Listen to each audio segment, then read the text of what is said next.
ऐसा ही गर्मी से मैं बहुत नोच दे बतले और दाग हो जाए। बहुत गर्मी ज्यादा है, 40 डिग्री टेम्परेचर समझिए। का बहता मेकअप गंदा लड़का कुछ और नहीं खे बहुत।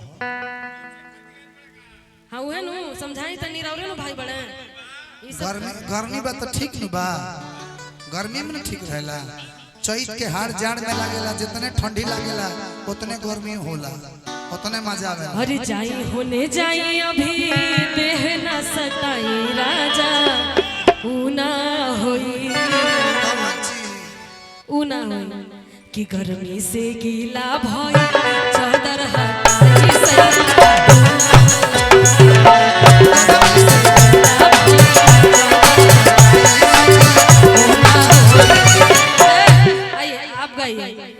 किले के चटाई चला छत पर बिछाई काहे ऊना होई।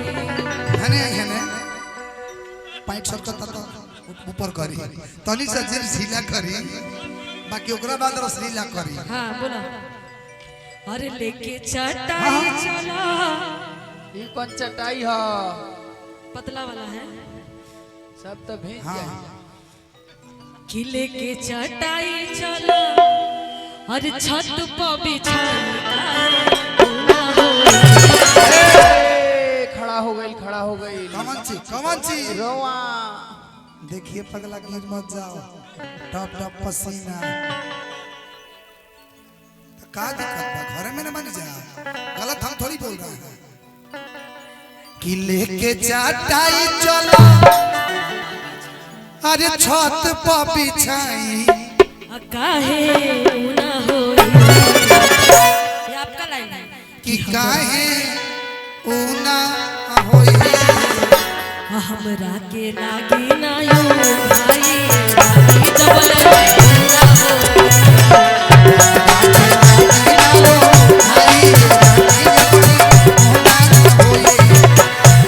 से गीला भई चादर हटाई सैया।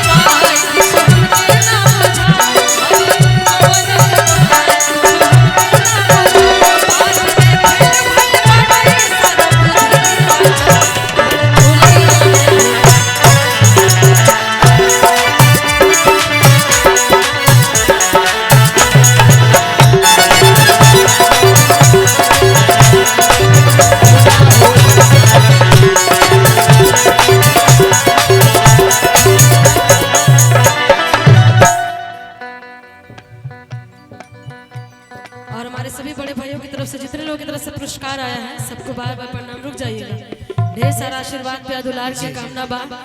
गर्मी का माहौल है, गर्मी का बात उठा है। कहा जाने का हमरे ढेर देखो तो। अच्छा ठीक ठीक ठीक।